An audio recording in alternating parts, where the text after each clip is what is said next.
The day I discovered my parents had emptied my college fund was the same day I made my first million.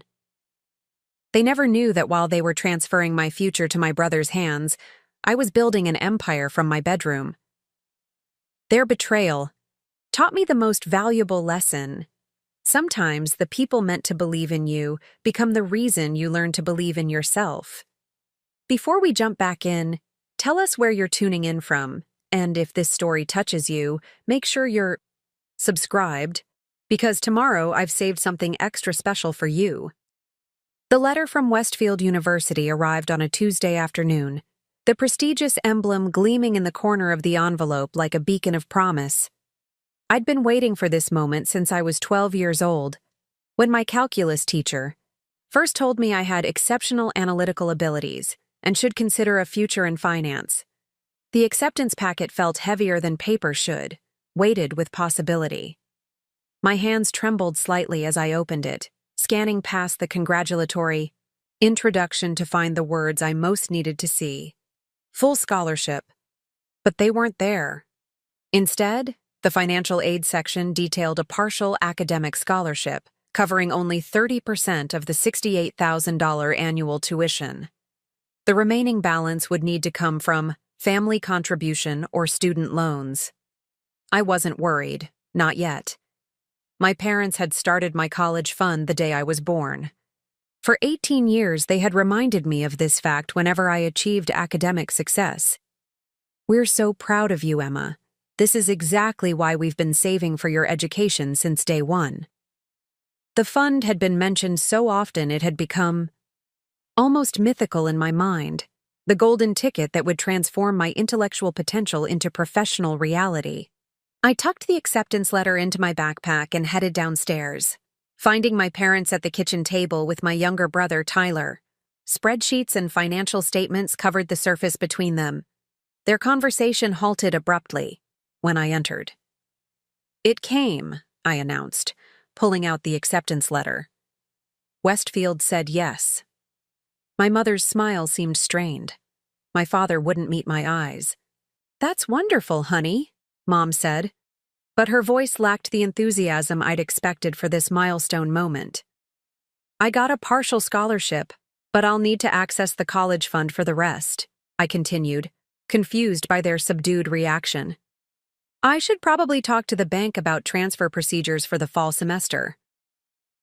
The silence that followed stretched so long I could hear the refrigerator humming in the background. My father cleared his throat, his fingers nervously straightening, the already aligned papers before him. "Emma, we need to discuss something," he began, using the same careful tone he'd employed when explaining our dog's death years earlier. "There have been some changes to our financial situation." My mother jumped in, words tumbling out with practiced precision.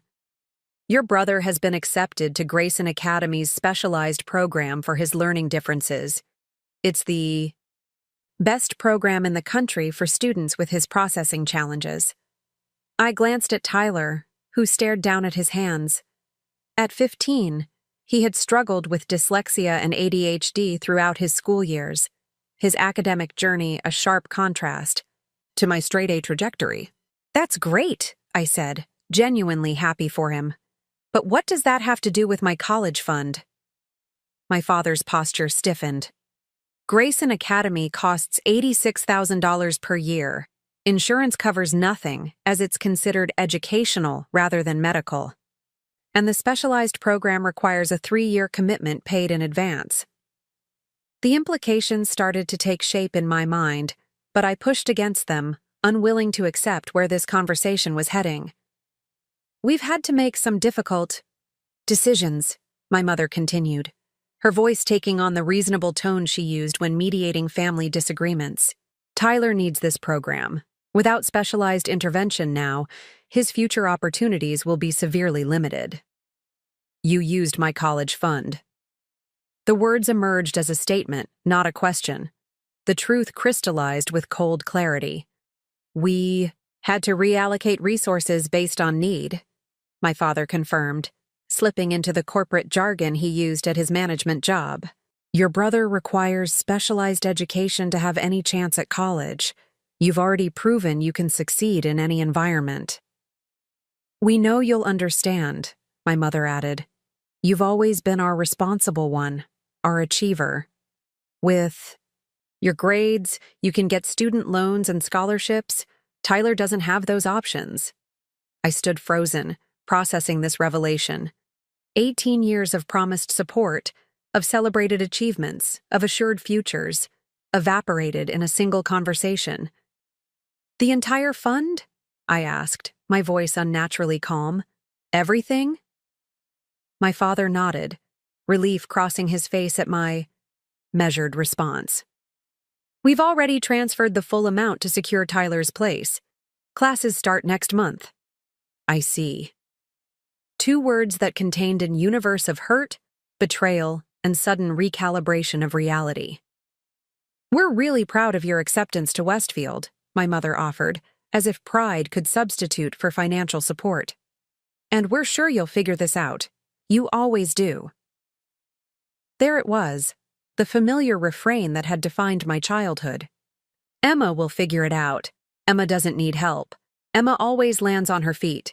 Statements once delivered as compliments now revealed as convenient justifications for withdrawal of support. Tyler finally spoke, his voice small. I'm sorry, Em. I told them not to. I looked at my brother, the genuine remorse in his eyes softening the edge of my shock. This wasn't his fault. He hadn't asked to be born with learning differences. Hadn't requested to be the family's designated struggler while I was cast as the natural success. It's okay, Ty, I assured him, meaning it. You deserve the right education. What remained unspoken, so did I. My mother reached for my hand across the table. Sweetheart, I know this feels unfair right now, but sometimes in families, resources flow toward the greatest need. You're so capable, so independent. You've been practically self-sufficient since you were 14. Her words unlocked something unexpected within me. Not just hurt or betrayal, but a strange sense of calm realization. She was right about one thing. I had been self-sufficient for years, though not in the way they imagined. What my parents didn't know, what they had never bothered to discover, was exactly how I'd spent the past 4 years while they were focused on Tyler's educational struggles and my father's corporate ascent. They saw my academic achievements and assumed that was the full extent of my activities. They noticed my independence and interpreted it as personality rather than necessity. They had no idea about Minder Market, the online tutoring platform I'd built from scratch when I was 15. What had started as a simple website matching honors students with middle schoolers needing homework help had evolved into a comprehensive educational support system serving 12 school districts across 3 states. The initial investment of $400, saved from years of birthday money and part-time shelving at the library, had grown exponentially through careful reinvestment and strategic expansion. They didn't know about the algorithms I'd developed to optimize. Tutor-student matching based on learning styles and subject mastery levels. They were unaware of the venture capital meeting I'd taken last month, disguised as a study group, where investors had valued my company at $8, $2 million and offered $1, $4 million for a 17% stake. They had never asked why I spent so many evenings in my room with my door closed. They assumed I was studying while I was actually managing a team of 26 part-time employees, negotiating contracts with school administrators, and developing the mobile application that had just launched in beta last week. The full scholarship I'd hoped for from Westfield wasn't just for financial necessity. It was to avoid explaining to my parents why I didn't actually need their college fund. I had planned to keep my business success private until after graduation, allowing me to grow my company without their well-intentioned but controlling involvement. Now, staring at their expectant faces, waiting for my acknowledgement that their decision was reasonable, that their reallocation of my future was acceptable, I realized I had a choice. I could reveal everything, prove I didn't need their money, after all. Or I could keep my success private, maintaining the independence that had allowed me to build something entirely my own. I understand, I finally said, the words feeling oddly liberating. I'll figure it out.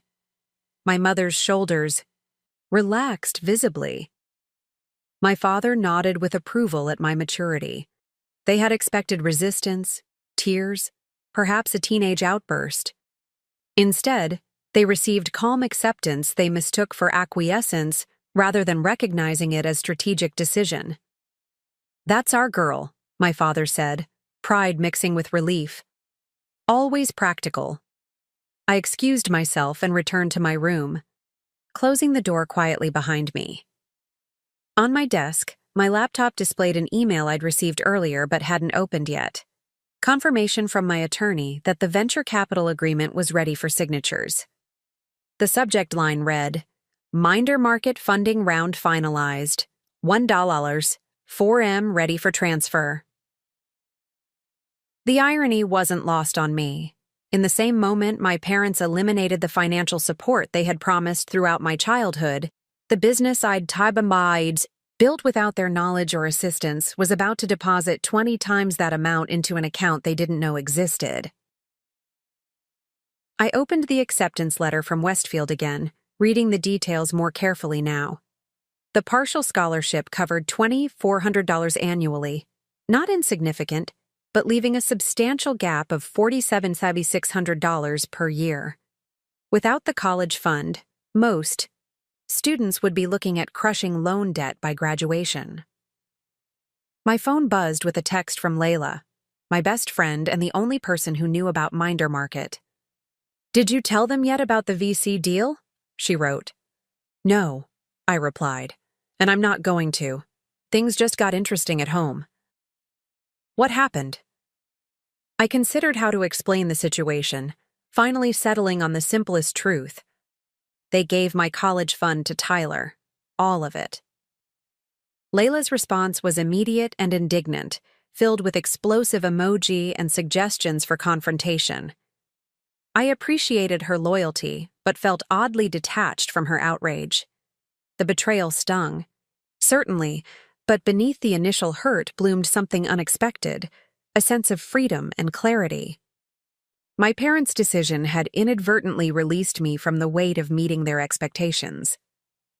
The unspoken contract of my childhood, academic perfection in exchange for financial support, had been unilaterally terminated. And in its absence, I found myself fully owning the success I'd built independently. I picked up my phone again and texted Layla back. "Actually, I think this might be the best thing that could have happened." My laptop pinged with an incoming video call request. Jason Chen, the lead investor from Horizon Ventures. I straightened my posture, adjusted my expression to project confident professionalism, and accepted the call. "Emma, great news," Jason began without preamble. "The partners have approved the full amount at the valuation we discussed. We can wire the funds as early as tomorrow if you're ready to sign." I glanced at my bedroom door, behind which my parents were still sitting at the kitchen table, probably congratulating themselves on how well I'd taken their news. "I'm ready," I confirmed, "and I have a proposition for expanding our growth timeline. I've been considering accelerating our development schedule and pursuing the school district contracts in the Pacific Northwest immediately, rather than waiting until next year." Jason's eyebrows raised with interest. "That's ambitious. The projections you showed us had that expansion planned for after your first year of college, with you in a more advisory role while you focused on your studies. Preparing and narrating this story took us a lot of time, so if you are enjoying it, subscribe to our channel. It means a lot to us." Now back to the story. "Plans change," I replied simply. "I'm considering deferring enrollment for a year to focus on growth phase implementation. Minder Market is at a critical inflection point, and I believe my full attention would yield significantly higher returns than splitting focus between business and academics." The words emerged with surprising ease, a decision crystallizing in real time. Westfield would still be there next year, or the year after. The partial scholarship could potentially increase with demonstrated financial need now that my expected family contribution had vanished. Or perhaps I would choose a different educational path entirely, one aligned with my already thriving business rather than the traditional route my parents had always assumed for me. Interesting pivot, Jason noted, studying my expression. Is something else factoring into this decision? When we met last month, you were quite committed to balancing business growth with your education. Let's just say I've recently gained clarity about my priorities, I answered diplomatically. Sometimes the best motivation comes from unexpected sources. After finishing the call with Jason and confirming the wire transfer details for the following day, I sat quietly at my desk, allowing the full reality of my situation to settle in. By this time tomorrow, I would have $4 million in business capital under my control. My company valuation would officially place me in a financial category my parents couldn't imagine, certainly not for their responsible but naive daughter. The anger I had initially suppressed began to surface, not as destructive rage, but as clarifying fuel. My parents had made their choice based on their perception of who I was, or rather, who they thought I was. They saw the straight-A student, who would figure it out because she always had. They never bothered to discover what I was figuring out while they were focused elsewhere. In fairness, I had kept my business achievements private deliberately, initially from teenage desire for independence, later from strategic preference for operating without parental interference. Perhaps I couldn't blame them entirely for misjudging my capabilities when I had carefully ensured they had incomplete information. Yet the ease with which they had redistributed my future revealed something essential about our relationship. Their confidence in my self-sufficiency had become convenient justification for withdrawing support. My competence had been weaponized against me, twisted into rationale for why I deserved less while my brother deserved more. I pulled out a notebook and began methodically listing my options. The organized approach to problem-solving that had built my business now applied to my personal crossroads. The logical pathways spread across the page. 1. Attend Westfield with loans and part-time business management. 2. Defer enrollment for 1 year, focus on business growth, reapply for additional scholarships. 3. Choose a less expensive university, using business revenue for tuition while maintaining control of expansion. 4. Forgo traditional college entirely, redirecting educational investment into targeted business training and mentorship. Each option held different advantages, different potential futures. For the first time, I allowed myself to consider paths my parents had never imagined for me. Possibilities beyond the narrow definition of success they had always expected me to fulfill. A gentle knock interrupted my thoughts. Tyler stood in the doorway, his expression a mixture of guilt and concern. "Can I come in?" he asked hesitantly. I nodded, closing my notebook. Whatever complicated feelings I had about our parents' decision, none of them were directed at my brother. "I told them it wasn't fair," he said, sitting on the edge of my bed.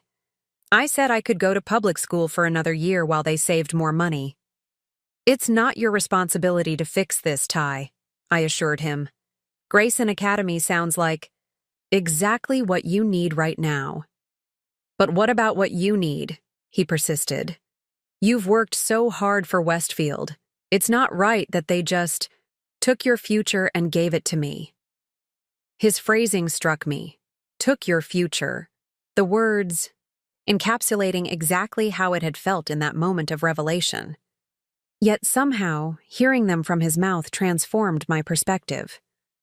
"They didn't take my future," I replied, the truth of it becoming clearer as I spoke.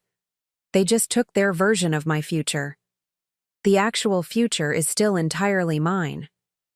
Tyler looked confused. "What does that mean?" I considered how much to share with my brother.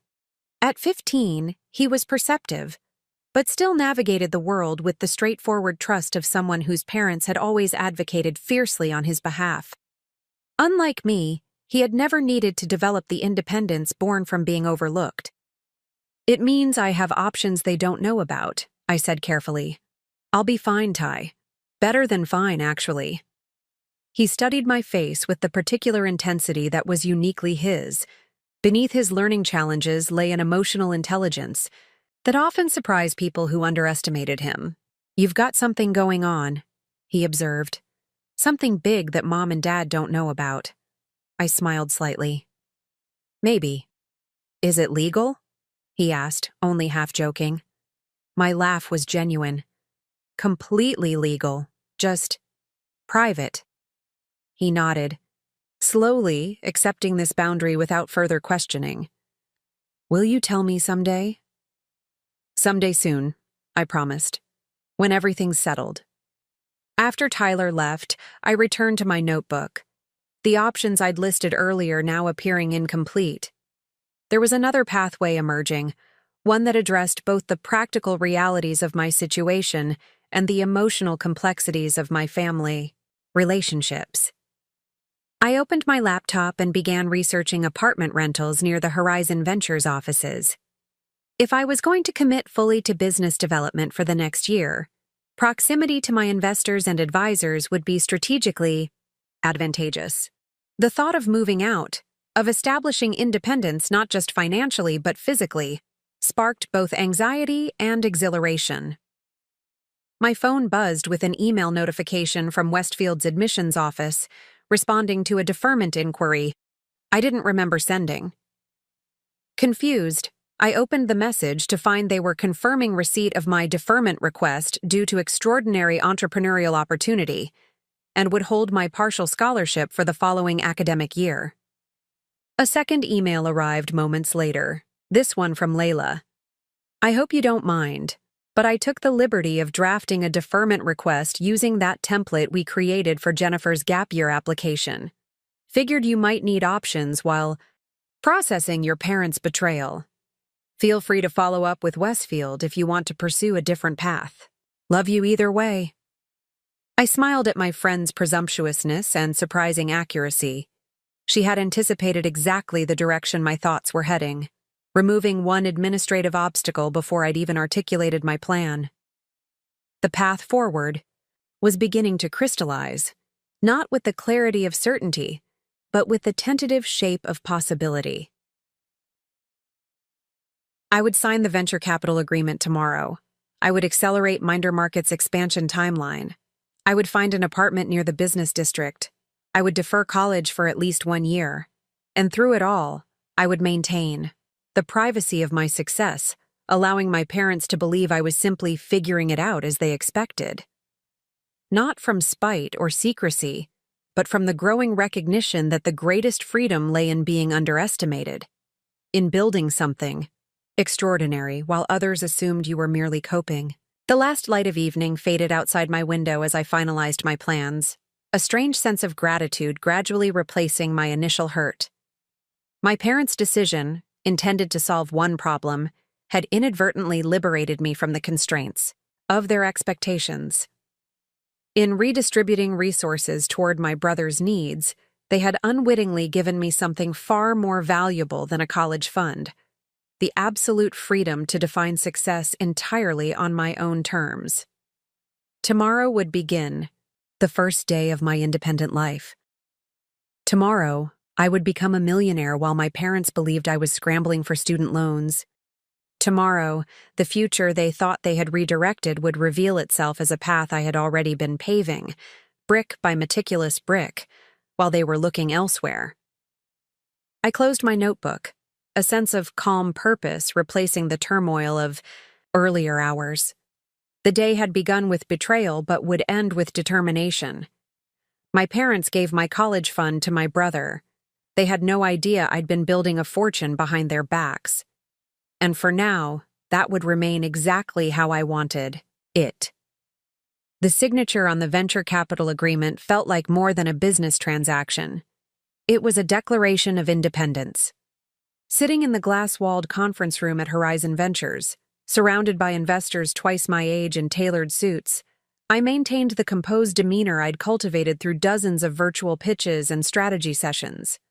only the slight tremor in my hand as I completed the final signature betrayed the magnitude of the moment. "Congratulations, Emma," Jason Chen said, sliding the signed agreement to the paralegal for processing. "You're officially the youngest founder in our portfolio." Patrick Donnelly, the managing partner who had initially been skeptical about investing in a teenager's company, nodded with newfound respect.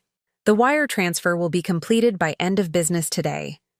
$4 million for 17% equity, exactly as agreed." "Thank you for your confidence," I replied, the practiced response masking the exhilaration building beneath my professional veneer. Minder Market's expansion strategy begins implementation immediately.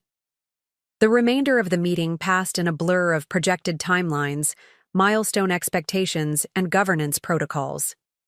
I answered questions with the detailed precision that had impressed these investors initially, demonstrating my comprehensive understanding of both educational market dynamics and technical implementation challenges.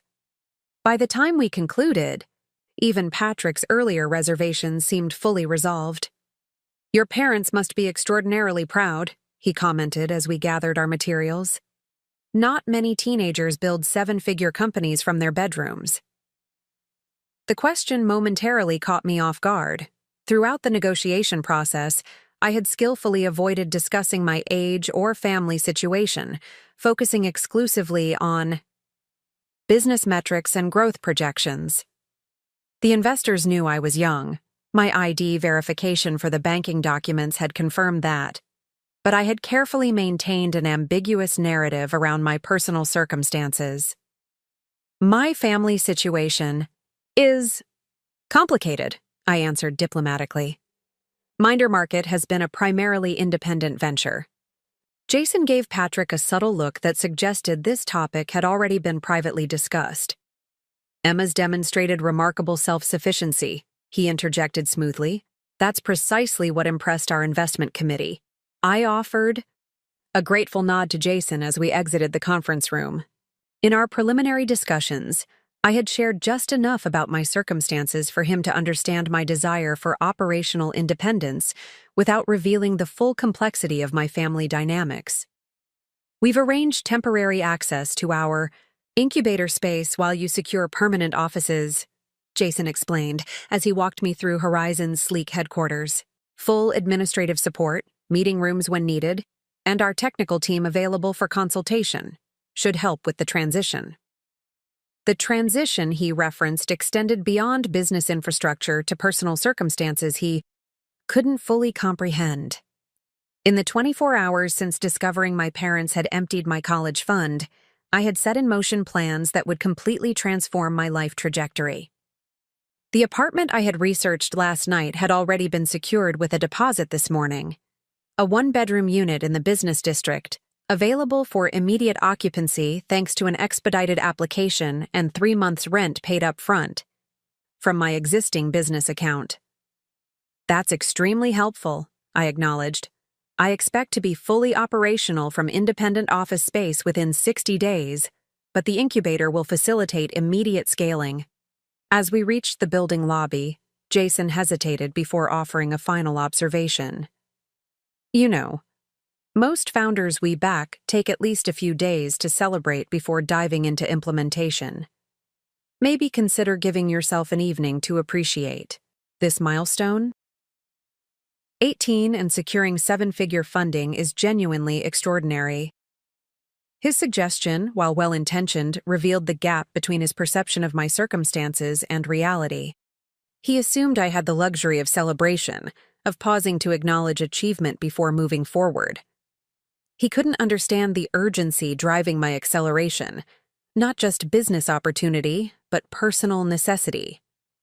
"I'll consider it," I promised non-committally, knowing my evening was already allocated to moving essential belongings to my new apartment while my parents attended Tyler's school orientation, the first step in extracting myself from home without immediate confrontation. Outside the Horizon building, I checked my phone to find 6 missed calls from my mother and a text asking where I was, as she had stopped by the library expecting to find me there. I had told my parents I was researching scholarship options, a reasonable excuse for an all-day absence that aligned with their expectations of how I would figure out my college financing. I texted back a brief reply. Still at library, making progress on financial aid applications. Don't wait dinner for me. The casual deception came with surprising ease, justified by the larger truth my parents had demonstrated with their actions.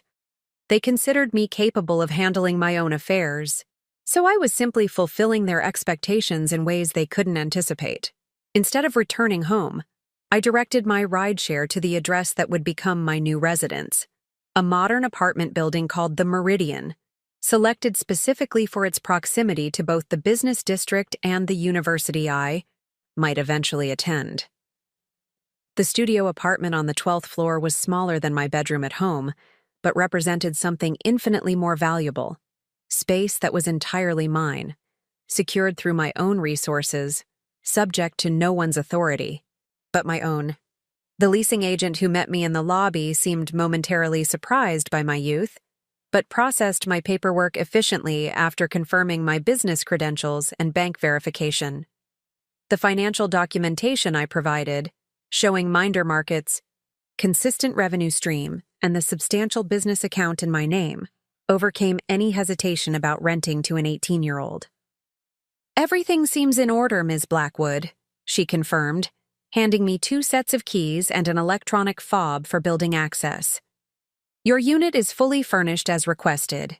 Utilities are included in your rent, and the building offers concierge service from 7 a.m. to 11 p.m. daily." The apartment itself was exactly what I needed, functionally elegant without wasted space. Floor-to-ceiling windows offered a view of the city skyline, the university's Gothic towers visible in the distance. The furnishings were modern and minimalist, providing essentials without imposing character. This blank canvas would become both home and headquarters as I navigated the next phase of my life. Standing alone in this empty space, I allowed myself a moment of unfiltered emotion, the release of tension I had carefully contained throughout meetings with investors and leasing agents. The anger, hurt, and determination that had propelled me through the past 24 hours converged in a wave of overwhelming intensity. I wasn't just securing business funding or renting an apartment. I was fundamentally rewriting the narrative of my life, shifting from dependent daughter to independent adult without the transitional buffer most college students experienced. My phone vibrated with another text from my mother. "Dad and I are leaving for Tyler's orientation. Leftovers in the fridge. Financial aid office at Westfield closes at 5 p.m. if you want to call them today." Her message crystallized the parallel, realities I now inhabited. In her understanding, I was a diligent daughter researching scholarship options, adjusting to disappointment with practical resilience. Meanwhile, I had just signed papers making me the recipient of $4 million in venture capital and secured an independent apartment where I planned to live while running my expanding company. The divergence between these narratives should have felt deceptive, yet instead seemed like the natural culmination of years of mismatched perceptions. My parents had consistently viewed me through a lens of their own construction. The responsible child who needed minimal attention because she always succeeded independently. I had simply fulfilled their perception to its logical extreme, succeeding so independently they couldn't comprehend the magnitude of what I had built. I responded with deliberate vagueness. "Thanks. Making good progress here." With my parents. Now headed to Tyler's school orientation, a 2-hour drive each way plus the extended program, I had the perfect window to retrieve essential belongings from home without confrontation. I had already prepared mentally for this practical extraction, identifying the irreplaceable items I would need immediately while leaving enough personal effects behind to avoid triggering immediate questions about my intentions. The rideshare back to my parents' house took 20 minutes, during which I finalized logistics with Layla, who had agreed to help with the move. "Are you sure about this?" she texted. "Moving out without telling them seems extreme, even considering what they did. I'm not disappearing, I clarified. Just establishing necessary space. They'll know where I am, eventually. When I arrived home, Layla was waiting in her car, trunk already empty in preparation for transporting my belongings. Her expression conveyed concern, mixed with reluctant admiration. This is either the most badass response to parental betrayal in history, or a quarter-life crisis happening about 7 years early, she observed, following me inside. Possibly both. It's a strategic business decision with personal benefits, I replied, heading upstairs to begin selecting items for immediate relocation. Minder Market needs dedicated leadership during this expansion phase.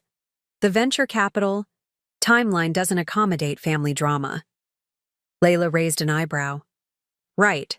Nothing to do with showing your parents they severely underestimated you. I paused in the middle of filling a suitcase with carefully selected clothing. That's not the primary motivation. But definitely a satisfying side effect, she pressed. Perhaps, I conceded, resuming my methodical packing. But this isn't about revenge. It's about creating necessary conditions for success on my own terms. We worked efficiently, filling her car with the essentials I would need immediately. Clothing, personal care items, my primary laptop and technical equipment, financial documents, and a few sentimental objects with irreplaceable value. I left enough in my room to maintain the appearance that I was still living at home. Books on shelves, decorative items on surfaces, less frequently worn clothing in drawers. What exactly are you going to tell them? Layla asked as we carried the last load to her car. When they realize you're not sleeping here anymore? It was the question I had been carefully avoiding in my strategic planning, the emotional confrontation that would inevitably follow my practical extraction. The logical pathways of business expansion were straightforward, compared to the complex negotiations of family relationships, transformed by unexpected revelations. The truth, I finally decided. Just not all at once. They'll get information proportional to their demonstrated readiness to understand what I've built. Layla looked skeptical. And you think they'll just accept that you've moved out at 18 without parental support because... Why exactly? You're suddenly independently wealthy from a secret business they know nothing about? They already believe I can figure things out independently, I reminded her, closing the trunk on the physical representations of my transition. I'm simply exceeding their expectations. Back at the Meridian, we transferred my belongings to the apartment that would serve as both living space and temporary business headquarters. The process was quick, but weighted with significance. Each item placed representing another step into self-determined adulthood. It's actually nice, Layla acknowledged, surveying the space after we had arranged my belongings. Sterile, but nice. Very you. Functional, I corrected. And exclusively mine. So what happens tomorrow? She asked, settling onto the modern sofa that had come with the furnished unit. You just don't go home? Start running your million-dollar company from this apartment while your parents think you're at the library applying for scholarships? Put so bluntly, the situation sounded more extreme than it had in my carefully reasoned planning. Yet the alternative, immediately revealing everything to parents who had demonstrated they didn't truly see me, felt equally impossible. Tomorrow I meet with my development team to accelerate our timeline for the Pacific Northwest expansion, I explained, focusing on the structured certainty of business operations rather than the messy complexity of family dynamics. I'll text my parents that I'm staying with you to work on scholarship applications. It buys me 48 hours to establish operational systems here before navigating the personal conversation. Layla's expression suggested she found this approach dubiously rational, but wasn't going to argue further. And when those 48 hours are up? I sank into the chair opposite her, finally acknowledging the emotional complexity I had been methodically avoiding through practical action. Then I start the process of helping them understand who I actually am, rather than who they've assumed I am. After Layla left, I spent the evening configuring my new space for optimal functionality. The dining table became a workstation. The second bedroom was designated as a meeting area for when team members would eventually visit. Digital systems were established to forward business calls and centralize communications that had previously been carefully segregated to prevent parental discovery. Throughout these practical arrangements, my phone occasionally lit up with texts from my mother. Orientation going well. Tyler loves the campus. Did you reach financial aid office? We'll be home around 10:30. Don't wait up. Each message operated on assumptions that no longer applied, that I was at home awaiting their return, that I was pursuing traditional financial aid as my only option, that our family configuration remained unchanged despite their unilateral decision regarding my education. I responded with minimal information, maintaining the illusion of normalcy while establishing my new reality. At precisely 5 p.m., my business phone rang with the call I had been anticipating, confirmation of the completed wire transfer from Horizon Ventures. The financial officer verified that $4 million had been successfully deposited into Minder Market's business account, officially transforming me from promising entrepreneur to venture-backed founder. Congratulations, Ms. Blackwood, she concluded. The funds are available immediately for operational deployment according to your submitted business plan. After the call, I sat quietly in my new apartment, the significance of the day's transitions washing over me in waves. Within 24 hours, I had signed a major investment agreement, secured independent housing, extracted essential belongings from my childhood home, and established operational headquarters for the next phase of my business. The decisive efficiency of these actions masked the emotional complexity underlying them. Beyond the practical logistics of business expansion and physical relocation, lay questions I had deliberately avoided confronting directly. What kind of relationship did I want with parents who had demonstrated such fundamental misunderstanding of who I was? How much of my success did I want to reveal, and in what time frame? What boundaries needed establishment to protect both my business autonomy and emotional well-being? The venture capital funds now at my disposal represented more than business opportunity. They offered freedom from financial dependence that most 18-year-olds couldn't imagine. Yet this financial independence came with responsibilities few teenagers had to navigate: managing a growing team, fulfilling investor expectations, making strategic decisions that would affect both company valuation and educational opportunities. I opened my laptop and began a methodical review of the expansion strategy I would present to my development team tomorrow. The Pacific Northwest school districts we were targeting represented potential contracts worth over $2 million annually if secured within the accelerated timeline. The technical infrastructure required significant enhancement to support this regional growth, with database architecture and user experience modifications needed before approaching district administrators. The detailed analytics and implementation planning provided comforting structure amid the personal upheaval. In business operations, variables could be controlled, outcomes predicted, resources allocated according to logical priorities. The human variables of family relationships proved far less amenable to systematic management. My phone vibrated with a text from Tyler. Miss you at orientation. Mom keeps showing everyone my baby pictures. His message prompted an unexpected wave of emotion. Despite my determination to establish independence, I felt a pang of protectiveness toward my brother. He hadn't asked to be at the center of our parents' financial reallocation. He deserved the educational support they were providing, even if the method of providing it had revealed painful truths about their perception of me. Endure the embarrassment bravely, I texted back. The education will be worth it. Everything okay with you? He responded immediately. You seemed weird yesterday. His perceptiveness had always exceeded our parents when it came to emotional undercurrents. While they saw what they expected to see, Tyler noticed what actually existed beneath surface appearances. "Everything's fine," I assured him, the partial truth justified by protective intention. "Just figuring things out, like always." The phrase, "figuring things out, like always," captured the essence of what had brought me to this moment of transition.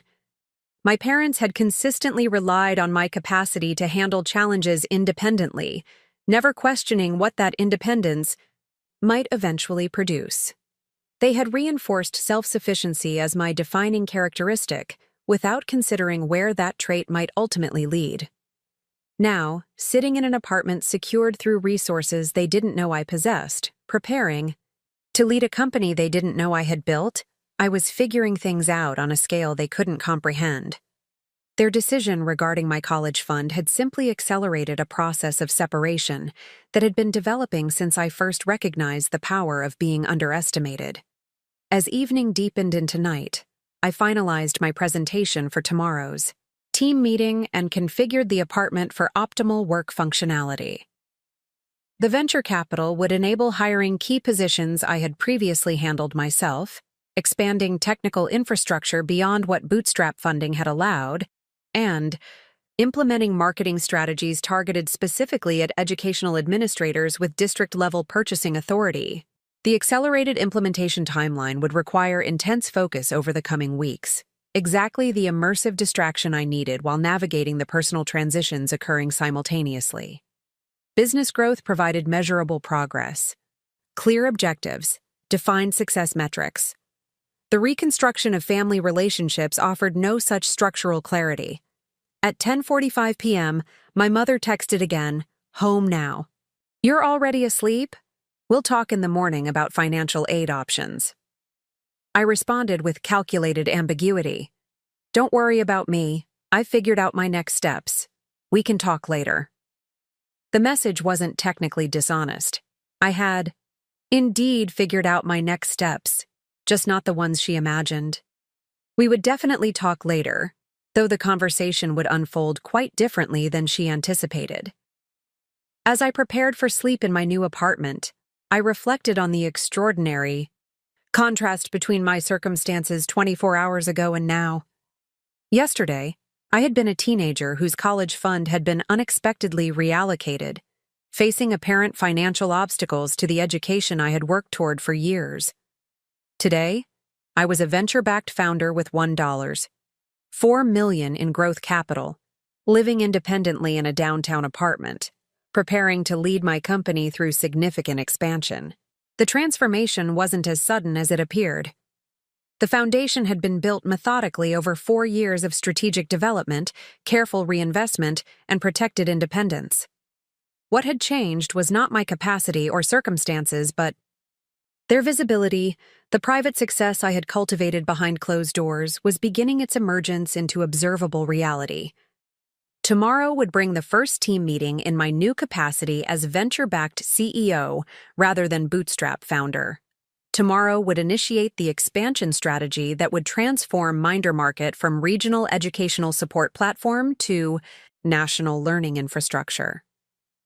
Tomorrow would begin the gradual revelation to my parents that their responsible, achievement-oriented daughter had built something far beyond their limited perception of her capabilities. As I drifted toward sleep, I felt a curious sense of gratitude beneath the lingering hurt of their decision. In reallocating my college fund to my brother, my parents had inadvertently liberated me from the constraints of their expectations. They had cleared the path for me to pursue success defined by my own metrics, rather than conventional milestones they understood. Sometimes the most powerful motivation emerges from unexpected sources. Sometimes being underestimated creates the perfect conditions for extraordinary achievement. Sometimes losing what you thought you needed reveals what you can create entirely, on your own. The Minder Market development team filled the private meeting room I had reserved at Horizon's incubator space, their expressions a mixture of curiosity and anticipation. Most had worked with me exclusively through virtual channels. Our constrained bootstrap budget had necessitated remote collaboration and limited in-person interaction. Now, gathered in the gleaming conference room with panoramic city views, the reality of our venture capital success was tangibly evident.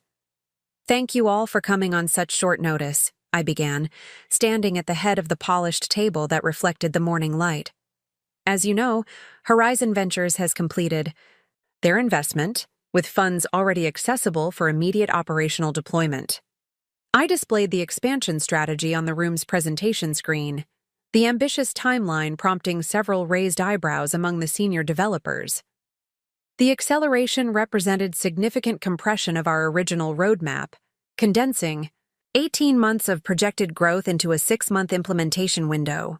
This accelerated timeline means restructuring our approach to the Pacific Northwest market entry, I continued, advancing through detailed slides outlining technical infrastructure enhancements, user experience modifications, and administrative interface improvements. We'll need to increase server capacity immediately, enhance database architecture for multi-district scalability, and refine the analytics dashboard for district-level administrative reporting. Marcus Chen, our lead developer who had been with Minder Market since our earliest prototype, leaned forward with professional concern. "This is ambitious even with the new funding, Emma. The customization required for each district's reporting requirements alone would normally require 3 months of development." "Which is why we're expanding the development team immediately," I explained, revealing the next section of the presentation. "The capital infusion allows us to hire 3 additional senior developers, a dedicated UX specialist, and 2 implementation coordinators to manage district onboarding. We'll also engage specialized consultants for educational compliance verification across multiple state jurisdictions." For the next 2 hours, we dissected implementation challenges, technical dependencies, and recruitment priorities. The team's initial skepticism gradually transformed to strategic engagement as we collaboratively refined the accelerated roadmap, identifying critical path elements and potential bottlenecks. By session's end, the ambitious timeline remained aggressive, but had evolved from aspirational to achievable through concentrated resource allocation and parallel workflow structures. "I've arranged for permanent office space in this building," I informed them as we concluded. "We'll be operational there within 2 weeks. Until then, this conference room is reserved for our team's use, with additional collaboration spaces available as needed." As the team gathered their materials, Marcus remained behind, his expression suggesting unasked questions beyond technical considerations. Once we were alone, he spoke with the directness earned through years of collaboration. "You're not planning to attend Westfield this fall, are you?" he observed, referencing the university acceptance I had mentioned during earlier planning discussions. "This implementation timeline doesn't allow for full-time academic commitments. I've deferred enrollment," I confirmed. "The business requires focused leadership during this expansion phase." He nodded thoughtfully. "And your parents? They're supportive of this decision?" The question touched precisely the complicated, personal territory I had been systematically avoiding through immersion in operational details. Marcus knew more about my background than most team members. His technical brilliance had been essential to early development, necessitating greater transparency about my age and circumstances than I had shared with others. "They're still processing the implications," I replied carefully. "My timeline for full disclosure is running parallel to our implementation schedule." His expression suggested he understood more than my diplomatic phrasing conveyed. "Significant transitions. On multiple fronts, then. If you need any support beyond technical implementation, the team is behind you. Not just as developers, but as people who believe in what you've built." His unexpected offer of personal support momentarily disrupted my carefully maintained professional composure. Throughout Minder Market's development, I had deliberately established boundaries between business objectives and personal circumstances, compartmentalizing leadership responsibilities from teenage complications. Marcus's simple acknowledgement that these realms inevitably intersected created a brief but noticeable crack in that separation. "Thank you," I managed, quickly recovering my poised demeanor. The next phase will certainly require coordinated effort across all dimensions. After Marcus departed, I remained in the conference room, reviewing recruitment profiles for the positions we needed to fill immediately. My phone had remained deliberately silent throughout the meeting, set to business-only notifications with personal communications muted until professional priorities were addressed. Now, reactivating full functionality, I found 17 missed calls from my mother, 5 from my father, and a stream of increasingly concerned text messages. "Emma, where are you? We need to talk. Your bed wasn't slept in. Call immediately. This isn't funny. If we don't hear from you in an hour, we're calling the police. Layla says you're fine but won't tell us where you are. What's going on? We're worried sick. At least let us know you're safe." The final message had arrived just 20 minutes earlier. "We're going to Layla's house. Her mother says she's at work, but we need answers. This is completely unacceptable behavior." My carefully structured disclosure timeline was collapsing. I had anticipated at least 48 hours to establish operational systems before navigating family revelations. Instead, my absence had accelerated the confrontation timeline significantly, with my parents apparently en route to extract information from my best friend. I immediately called Layla, who answered on the first ring. "Your parents are officially freaking out," she reported without preamble. "Your mom called my mother 4 times this morning. I've been deliberately vague but maintained you're safe. They're apparently coming here after my mom mentioned I'm working at the cafe today." "I'm sorry they're dragging you into this," I said, gathering my materials quickly. "I need to intercept them before they arrive at your workplace. Which cafe location are you at today?" "Downtown on 5th Street, Monday morning shift.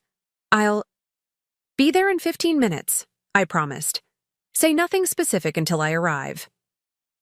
Ending the call, I notified the development team that I would be unavailable for the next few hours due to a personal matter, then ordered a rideshare to the cafe, where an unexpected family confrontation now appeared inevitable. The carefully planned revelation of my business success and independent living arrangements would need substantial compression and adaptation to these accelerated circumstances. The rideshare delivered me to the Daily Grind Cafe 10 minutes later. Through the large front windows, I could immediately see Layla behind the counter, her expression relieving as she spotted me approaching. No sign yet of my parents, though their home was at least 20 minutes from downtown, giving me a narrow window to prepare. "They called again while you were en route," Layla informed me as I entered. 5 minutes away. Your mom sounds like she's oscillating between panic and fury. What exactly are you going to tell them?"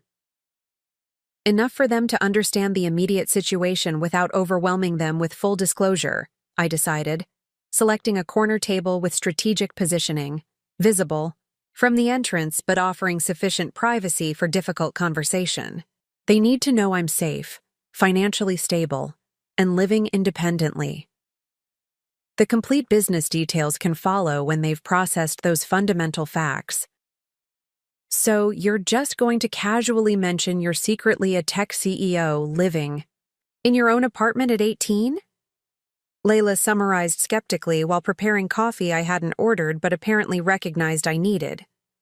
That should go smoothly. "There's no smooth version of this conversation," I acknowledged, accepting the coffee gratefully. "But maintaining artificial dependence to avoid discomfort serves neither my business requirements nor personal development." Layla rolled her eyes at my formal phrasing, a habit she had long teased me about, particularly when addressing emotional complexities through logical frameworks. "Just try to remember they're processing this as parents, not business associates." Evaluating a strategic pivot. Before I could respond, the cafe door opened and my parents entered, their expressions transforming from worried tension to shocked relief upon seeing me calmly seated with coffee. My mother rushed forward while my father remained momentarily frozen near the entrance, his normally composed features registering confusion, followed by controlled anger. "Emma Catherine Blackwood," my mother exclaimed, dropping into the chair opposite me. Where have you been? We've been worried sick. Your bed wasn't slept in. Your bathroom things are missing. We thought something terrible had happened. My father joined us, his movements deliberately measured as he took the remaining seat. You have exactly 1 minute to explain what's going on before we continue this conversation at home. Their reactions aligned precisely with established patterns. My mother leading with emotional response. My father asserting control through authoritative positioning. Both approaches presumed continued parental authority, despite my legal adult status, automatically categorizing my independence as problematic behavior requiring correction rather than autonomous decision-making. I'm not coming home, I stated calmly, establishing the fundamental boundary immediately. I've secured my own apartment and am pursuing professional opportunities that require my full attention. My mother's expression collapsed from relief to confusion. What are you talking about? You can't just move out without telling us. You're heading to college in the fall. You need to be applying for student loans and scholarships, not playing at independence. I've deferred enrollment at Westfield, I informed them, maintaining composed eye contact. And I don't need student loans or scholarships. My financial situation is stable and self-sufficient. My father's expression darkened with increasing frustration. Emma, enough games. Whatever point you're trying to make about the college fund situation, this is not an appropriate response. Your brother needs the specialized program, as we explained. Acting out won't change that reality. His dismissive categorization of my independence as acting out crystallized exactly why this accelerated confrontation was necessary, if uncomfortable. Despite my legal adulthood and demonstrated responsibility throughout adolescence, he instinctively interpreted autonomous decision-making as childish rebellion rather than legitimate self-determination. This isn't about Tyler's program or the college fund, I clarified, shifting slightly to include both parents in my direct gaze. Though that situation did accelerate my timeline for establishing independence. This is about the fact that I've been running a successful educational technology company for the past 4 years, which yesterday received $4 million in venture capital funding at an $2 million valuation. The statement landed with seismic impact, momentarily silencing both parents. My mother's expression cycled rapidly through disbelief, confusion, and stunned reassessment. My father's features froze in calculated analysis, his corporate training, instinctively engaging to evaluate the credibility of unexpected information. That's not possible, he finally stated, certainty underlying his tone. You're 18. You've been focusing on academics, preparing for college. There's no way you've been secretly running a technology company from your bedroom. Minder Market Educational Technologies, I replied, sliding my business card across the table. Initially, a tutoring matching platform I developed at 15, now providing comprehensive educational support infrastructure for 12 school districts across 3 states. The venture capital agreement with Horizon Ventures was finalized yesterday morning, with funds already deployed for operational expansion. My mother picked up the business card with trembling fingers, studying the embossed logo and professional contact information, as if the tangible evidence might transform the incomprehensible into something she could process. But how? When? We would have noticed something like this. Would you? I countered gently. You saw what you expected to see, an academically focused daughter preparing for college. You interpreted my independence as personality rather than necessity. You categorized my technological interests as college preparation rather than business development. You never questioned where the new laptop came from last year, or why I maintained such structured evening schedules, or how I could afford the programming courses you assumed were extracurricular academics. My father's expression remained skeptical, though uncertainty had begun eroding his confident dismissal. Anyone can print business cards. If this company actually exists, show us concrete evidence, financial statements, legal documentation, verification of this supposed venture capital deal. I had anticipated this response. Demand for verification aligned with his corporate methodologies for evaluating unexpected claims. Rather than appearing defensive, I calmly retrieved my tablet from my bag and opened the secure folder containing key business documentation. Articles of incorporation filed when I turned 16, using the technical legal provision for minors engaging in business activities with demonstrated expertise, I began, displaying the official documents. Quarterly financial statements showing consistent revenue growth over 4 years. Client contracts with school districts in Washington, Oregon, and Idaho. And most recently, the executed venture capital agreement with Horizon Ventures, including wire transfer confirmation of the $1. $4 million investment completed yesterday afternoon. The sequential presentation of irrefutable evidence gradually transformed my father's expression from skepticism to stunned recalibration. Each document contradicted his fundamental assumption that his teenage daughter could not possibly have built something of significant value without his knowledge or assistance. "But why keep this secret?" my mother asked, focusing on emotional dimensions while my father processed legal and financial implications. "Why not tell us you were building a business? We would have been proud, supportive."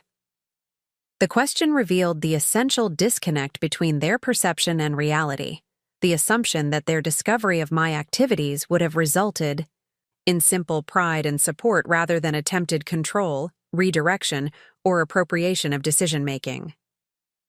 "I needed operational independence," I explained carefully. Initially, legal considerations regarding my minor status made limited disclosure prudent. Later, when success became more substantial, I recognized that revealing my business would fundamentally change our family dynamic in ways that might impede continued growth. "That's absurd," my father interjected, finding his voice. "We've always supported your achievements, your independence. We would have helped you navigate business challenges, provided guidance." "The way you provided guidance about my college fund?" I interrupted, the calm question carrying more impact than accusation would have. "You made a unilateral decision about resources explicitly designated for my future because you fundamentally believed I would simply figure it out independently. That assumption accurately reflected how you viewed my capabilities all along. I merely fulfilled your perception to its logical conclusion." The observation landed with precision, momentarily silencing both parents as they confronted the contradiction between their stated supportive intentions and their demonstrated behavioral patterns. My mother's expression shifted toward dawning recognition while my father maintained defensive posture. "That was different," he insisted. "A necessary family decision based on unequal needs between siblings. It had nothing to do with underestimating your capabilities. It had everything to do with how you perceive me fundamentally," I corrected gently. "You've always categorized me as self-sufficient, requiring minimal support because I consistently succeeded independently. That perception wasn't wrong. I am self-sufficient. I have built something valuable through my own efforts. I can indeed figure things out without parental intervention." The misalignment was in assuming my independence wouldn't eventually extend to complete self-determination. My mother reached for my hand across the table, her expression softening with emotional recognition that contrasted with my father's continued analytical resistance. "Emma, we never meant to make you feel you needed to hide your accomplishments. We've always been enormously proud of you." "I know," I acknowledged, accepting her touch briefly before withdrawing to maintain composed boundaries. "But pride in achievements isn't the same as recognizing autonomy.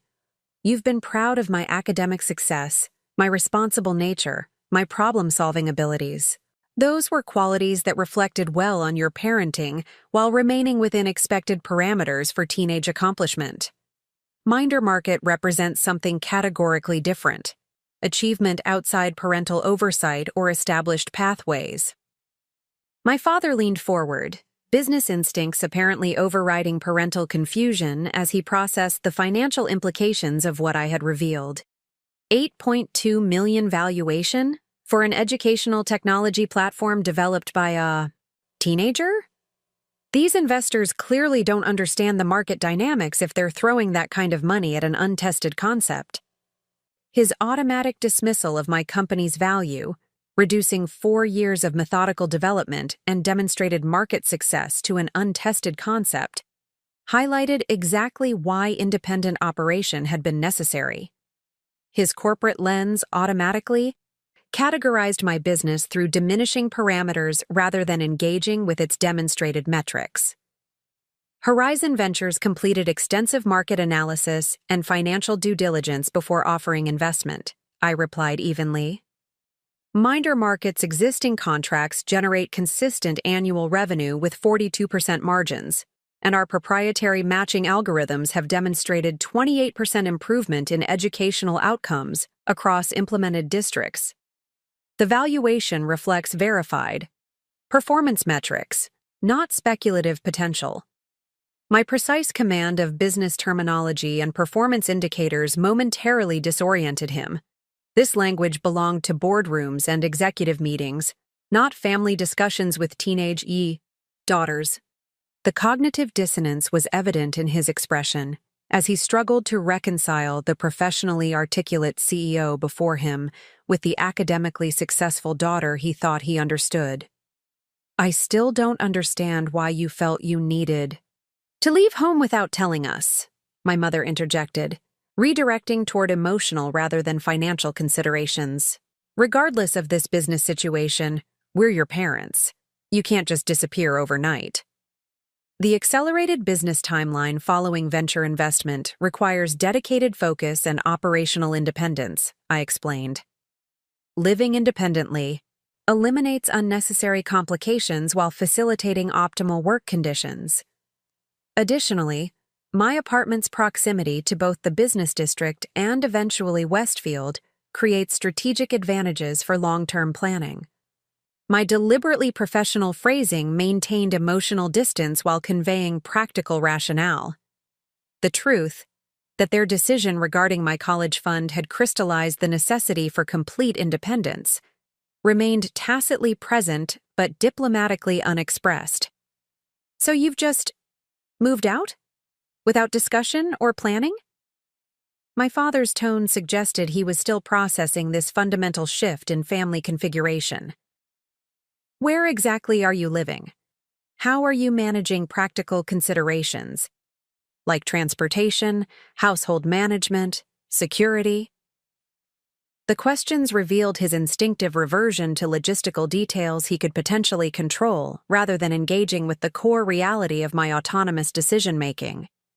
His corporate mind sought operational vulnerabilities rather than acknowledging the fundamental reconfiguration of our relationship.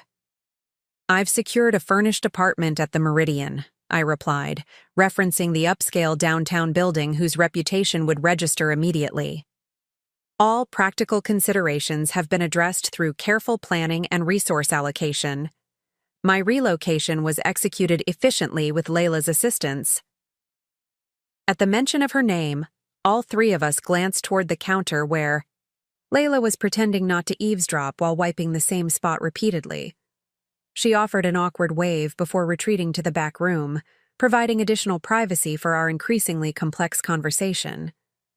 The Meridian costs $2,800 monthly for their smallest units, my father noted, his knowledge of downtown real estate immediately engaging. You expect us to believe you're casually affording luxury apartments on a teenage startup's revenue? The venture capital investment includes allocated funds for appropriate business headquarters during expansion phase, I explained. My living arrangement represents a minor operational expense within our comprehensive financial strategy. My mother pressed her fingertips against her temples, visibly struggling to assimilate the cascade of revelations. This is too much. Too fast. Yesterday we thought you were researching scholarships for college. Today you're telling us you're a secret business owner with millions in funding, living independently in a luxury apartment, deferring college to run a company we didn't even know existed. Her overwhelmed response reflected exactly what I had anticipated. The reason I had originally planned more gradual disclosure rather than compressed revelation. The cognitive recalibration required substantial adjustment to core assumptions about who I was and what I had accomplished without their knowledge. I understand this is significant information to process, I acknowledged, softening my tone slightly. Which is why I had planned more measured disclosure over coming weeks rather than immediate confrontation. Your understandable concern about my unexpected absence accelerated the timeline substantially. You should come home while we figure this out, my father stated, automatic authority resurfacing despite the transformed context. Whatever business situation you've developed, there's no reason for immediate separation from family. We can discuss appropriate next steps together. His phrasing, figure this out, appropriate next steps, revealed continuing expectation of parental authority despite demonstrated evidence of my independent capability and legal adult status. The assumption that my business achievements should remain subject to familial oversight highlighted exactly why separate living arrangements were necessary for operational clarity. I won't be returning home, I stated definitively, maintaining composed eye contact. My apartment is established. Business operations are proceeding on accelerated timeline, and professional obligations require dedicated focus without unnecessary transitions. However, I'm happy to maintain regular family connection through scheduled dinners and appropriate communication. My mother's expression crumpled slightly at this explicit boundary statement. But you're still our daughter. We still need to be involved in your life, your decisions. I am absolutely your daughter, I confirmed, gentleness entering my voice. That relational reality doesn't change because I'm living independently or running a company. What changes is the nature of our connection, from dependent child receiving, direction to adult family member sharing experience. I'm not severing relationship, simply redefining its parameters based on demonstrated realities. My father leaned back, his expression suggesting strategic reassessment rather than emotional processing. I want to see this company of yours, the actual operations, not just documentation. If you're running a legitimate business with genuine investment, there should be no issue with parental site visit. His request represented both challenge and opportunity. Verification would convince him more effectively than continued discussion, while controlled exposure to minder markets, operations would establish appropriate professional boundaries from the outset. I can arrange a tour of our temporary headquarters at Horizon's incubator space tomorrow afternoon, I offered. You'll need to sign standard non-disclosure agreements, as would any visitors to active development operations. I have executive meetings until 2 p.m., but could accommodate a 1-hour overview at 3 p.m. if that fits your schedule. The deliberately professional parameters, limited time frame, formal documentation requirements, scheduled appointment rather than casual visit, established clear demarcation between personal relationship and business operations. My father recognized these boundaries with slight narrowing of his eyes, acknowledging the tactical positioning even as he nodded agreement. 3 o'clock tomorrow works, he confirmed. We'll sign whatever paperwork is necessary. In the meantime, my mother interjected, emotional concern still paramount in her expression. Will you at least come to dinner tonight? We need to talk about this as a family, including your brother. Tyler deserves to understand what's happening too. The request presented complex considerations, maintaining clear independence while demonstrating reasonable family connectivity. Complete separation would create unnecessary emotional damage, while immediate return to established family patterns might undermine the essential boundaries I had established. I can join you for dinner at 7 p.m, I agreed after brief consideration. I have developer interviews scheduled until 6:30 that cannot be rescheduled, and I'll need to return to my apartment afterward to prepare for early meetings tomorrow. The specific parameters transformed what might have been considered normal, family dinner into negotiated engagement between autonomous parties. Exactly the relational reconfiguration necessary for sustainable connection moving forward. "We'll expect you at 7 then," my mother confirmed, relief evident in her expression despite the formality of our arrangement. "I'll make that pasta you like." Her immediate reversion to nurturing behavior through food preparation represented her most comfortable pattern of connection, demonstrating care through practical provision rather than navigating complex emotional terrain directly. I recognize this as her authentic attempt at reconciliation within established patterns. As our unexpected confrontation concluded and my parents prepared to leave, my father paused with one final observation. "You know, if you had just told us about this business from the beginning, we could have helped you develop it properly. My corporate connections alone would have—" "That's precisely why I maintained operational privacy," I interrupted gently. Minder Market needed to develop according to educational effectiveness parameters rather than conventional corporate metrics. Its value emerges specifically from student-centered design rather than typical market positioning. His expression suggested this perspective had never occurred to him, that deliberate distance from his corporate approach might represent strategic advantage rather than developmental limitation. This fundamental recalibration of assumed value hierarchy would require substantial processing beyond our current conversation. As they departed, my mother with lingering backward glances and my father with squared shoulders suggesting continued internal resistance, I remained at the corner table, processing the unexpected acceleration of my disclosure timeline. The confrontation had unfolded differently than my planned gradual revelation, yet had established essential boundaries while maintaining possibility for transformed relationship. Layla emerged from the back room, sliding into the seat my mother had vacated. Well, that was intensely civilized for what was essentially a teen declaring independence and revealing secret millionaire status to stunned parents. "You guys are freakishly controlled." Emotional volatility would serve no constructive purpose, I noted, though her observation accurately highlighted my family's characteristic engagement style, contained, analytical, and precision-focused even in moments of significant emotional disruption. "So, family dinner tonight and company tour tomorrow? You're actually letting them into your business world already? Wasn't the whole point to keep those realms separate?" Her question identified the core strategic adjustment I was processing. The accelerated timeline necessitated integrated approach rather than compartmentalized revelation. The challenge now involved establishing appropriate boundaries within connected spheres, rather than maintaining complete separation. Complete separation proved unsustainable given practical circumstances, I acknowledged. Controlled integration, with clearly established parameters, represents more viable long-term strategy. Layla rolled her eyes at my formal phrasing. "In human terms, you'll let them see your impressive company so they'll take you seriously, but you're keeping your apartment as sanctuary from parental involvement." Her translation wasn't entirely inaccurate. The company tour demonstrates credibility while establishing professional boundaries. Independent living arrangements maintain necessary personal autonomy.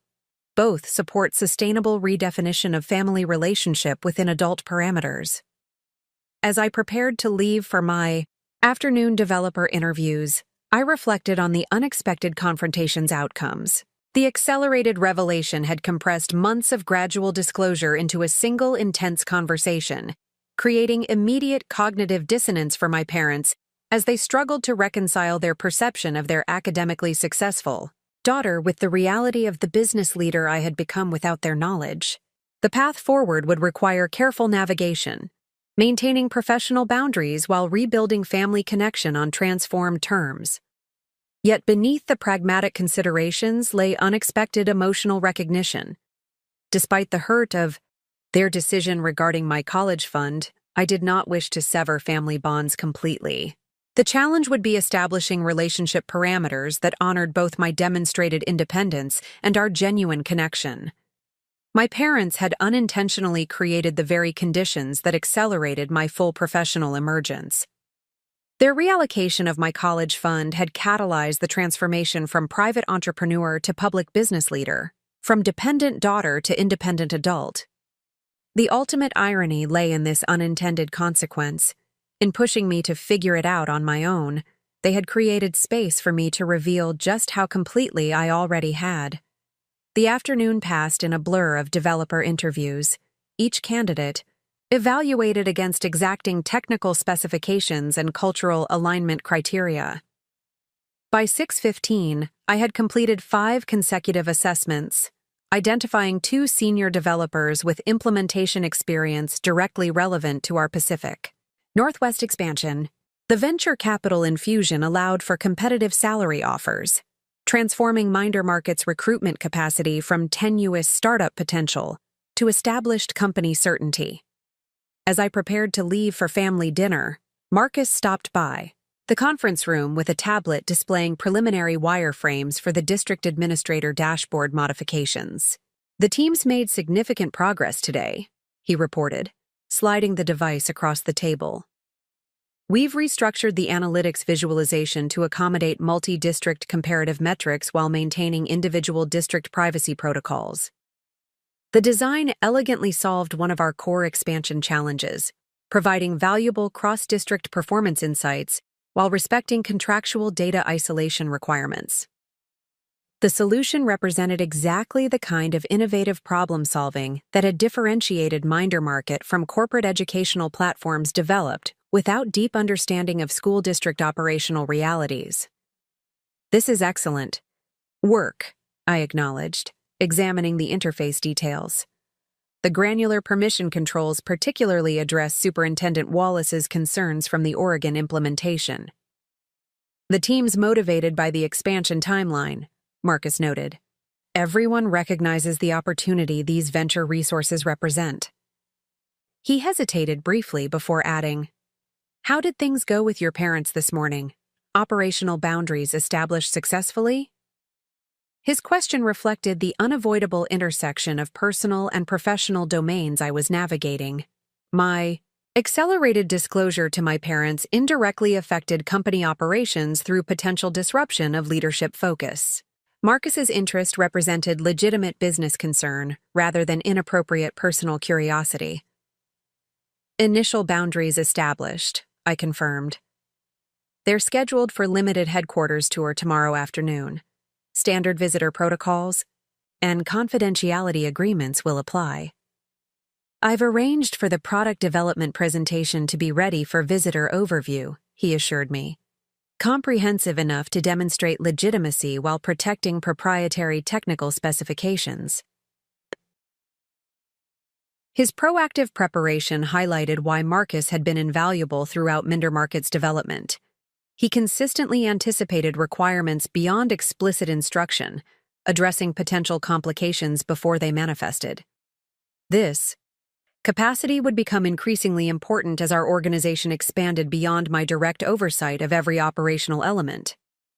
"Thank you," I said, gathering my materials in preparation for departure. "I'll be unavailable this evening, but reachable for genuine emergencies. Development coordination resumes at 8 tomorrow morning."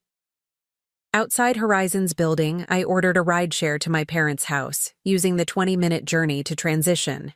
Mentally, from CEO responsibilities to the complex family dynamics awaiting me. The controlled professional environment of business operations offered clear metrics and defined parameters. Family dinner promised emotional complexities resistant to systematic management. When the rideshare stopped before the familiar 2-story Colonial, where I had spent my entire life until 2 days ago, I experienced momentary dissonance. The house appeared simultaneously intimately familiar and strangely distant, home and not home simultaneously, reflecting my transformed relationship with both the physical space and the family relationships it contained. I approached the front, doctor with measured steps, noting the porch light already illuminated against the gathering evening shadows. Before I could reach for the doorbell, a strange formality suddenly necessary in a place where I had previously entered freely, the Door swung open to reveal Tyler, his expression a mixture of confusion, relief, and budding excitement.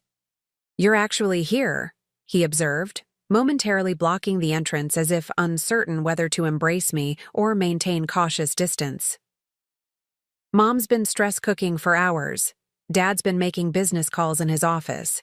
Nobody will tell me what's going on except that you're not living here anymore, and there's some big secret everyone's processing." His direct assessment captured the household dynamics perfectly. My mother channeling emotional processing through practical activity, my father retreating to familiar professional territory amid personal uncertainty, and my brother left navigating informational gaps created by adult attempts at protection through omission. "It's complicated," I acknowledged, offering a smile that recognized his perceptiveness rather than dismissing his confusion. "But I promise you'll understand everything after dinner." He studied my face with characteristic analytical intensity. Beneath his learning differences lay exceptional emotional intelligence and pattern recognition capabilities. "You seem different. More. I don't know. Solid somehow." His observation captured something essential about my transformation.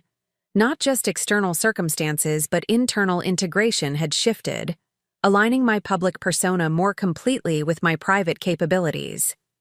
The compartmentalization required to maintain my business privacy while performing expected daughter behaviors had dissolved, allowing more authentic self-expression across contexts. "Perspective changes when circumstances evolve," I replied, gently guiding him aside so I could enter.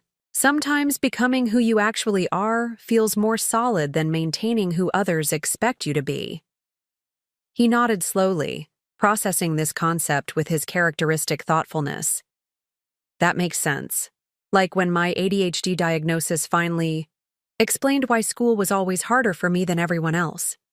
Knowing the real reason felt more solid than just thinking I wasn't trying hard enough." His parallel demonstrated precisely why Tyler had always connected with me differently than our parents did.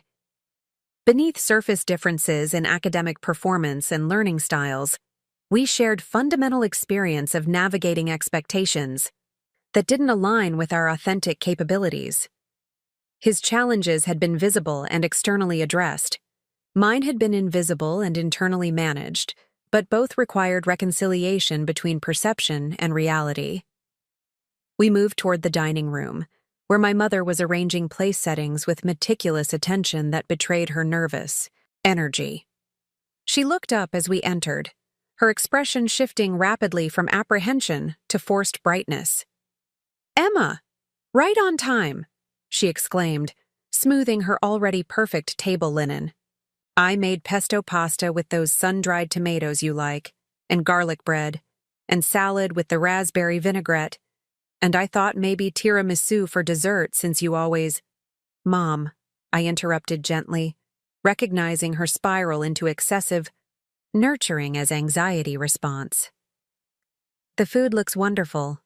Thank you for making dinner." She paused, hands stilling on the napkin she had been needlessly readjusting. "I just want things to feel normal, even if they're not."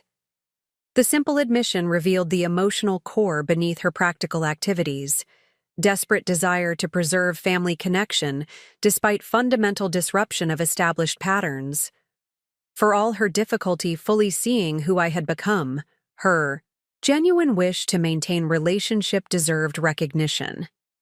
"Different doesn't have to mean disconnected," I offered, accepting the glass of water she automatically provided. "Relationships evolve when circumstances change, but evolution doesn't require dissolution." Before she could respond, my father entered from his home office, his business phone still in hand, though apparently concluded from his call. His expression suggested controlled neutrality, the professional mask he adopted when navigating challenging negotiations. "Good, you're here," he noted with practiced casualness. "I've been researching educational technology market valuations. Interesting sector with notably volatile metrics. We should discuss comparative acquisition patterns after dinner."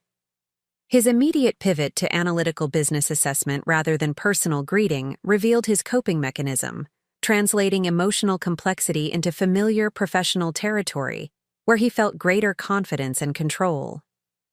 Rather than engaging with the personal dimensions of my independent decision-making, he sought to establish credibility in my business domain through demonstration of market knowledge. Market analysis is certainly relevant to growth strategy, I acknowledged neutrally, though Minder Market's education-first approach differentiates our valuation metrics from standard market patterns. This professional-to-professional exchange established subtle boundary, while accepting engagement on his preferred analytical terms, a diplomatic compromise that maintained connection without surrendering autonomous positioning. My mother observed this interaction with visible discomfort, uncertainty about her role in this transformed dynamic, evident in her expression. "Let's eat while everything's still hot," she suggested, defaulting to practical caretaking as conversational redirection. "Tyler, would you help bring the serving dishes from the kitchen?" Dinner initially progressed with stilted conversation focused on safe topics: the unusually warm weather, Tyler's upcoming school orientation, neighborhood developments discussed with careful precision. The deliberate avoidance of substantive issues created artificial performance quality to our interaction, each family member navigating invisible conversational boundaries with cautious preservation of temporary normalcy. Finally, Tyler placed his fork down with decisive motion that interrupted our choreographed avoidance. "Okay, enough weird small talk. What exactly is going on? Mom and Dad have been acting strange all day. Emma's apparently moved out overnight, and everyone's pretending nothing significant is happening while having entire conversations with their eyebrows." His direct challenge shattered the pretense of ordinary family dinner, creating momentary silence as three adults recalibrated response strategies. My mother looked to my father, who shifted uncomfortably in his chair.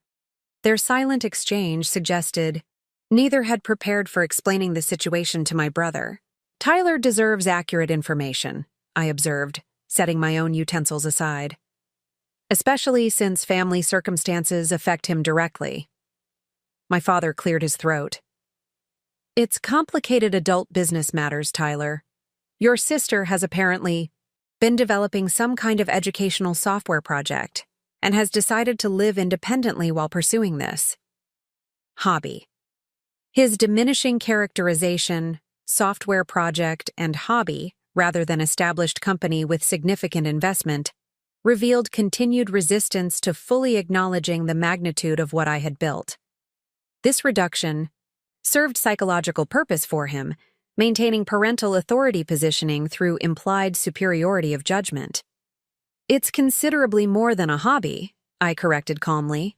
Minder Market is an established educational technology company, serving 12 school districts across 3 states, with 26 employees and, as of yesterday, $1.4 million in venture capital investment at an $8.2 million valuation.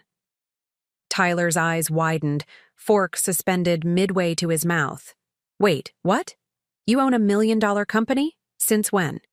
"Since approximately 4 years ago, though growth has accelerated significantly in the past 18 months, I explained, turning toward him directly.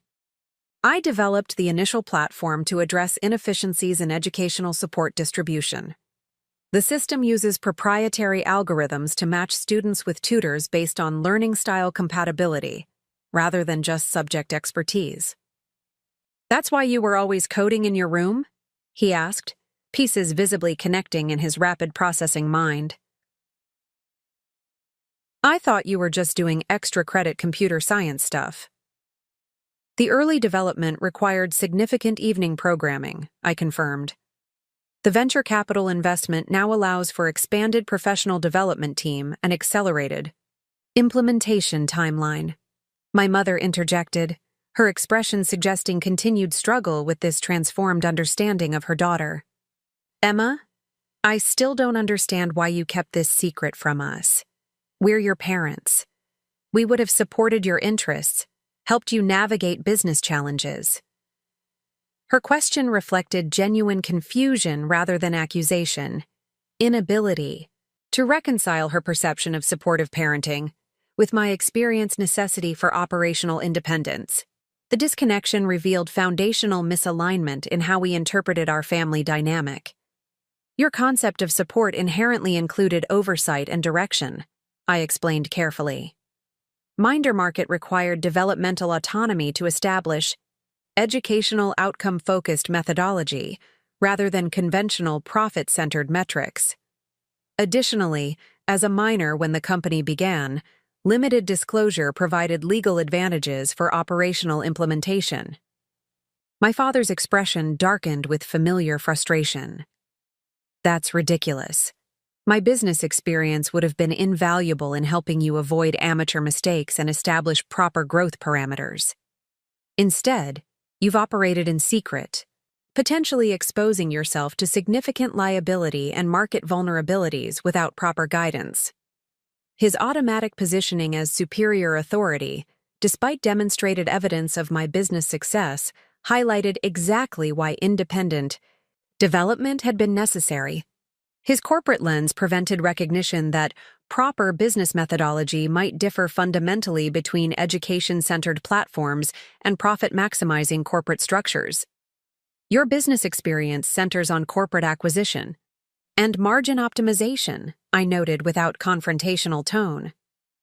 Minder Market's foundational methodology prioritizes educational outcome improvement with sustainable operational margins rather than profit maximization. These different primary objectives require different development approaches. Tyler followed this exchange with evident fascination, his gaze bouncing between participants like watching intellectual tennis match. So basically, he summarized, with characteristic directness, you built a whole company in secret because you knew Dad would try to make it more corporate and less about actually helping students learn better. His simplified but essentially accurate assessment momentarily silenced the table. My father's expression registered surprise, followed by defensive repositioning, while my mother appeared caught between appreciation for Tyler's clarity and concern about potential conflict escalation.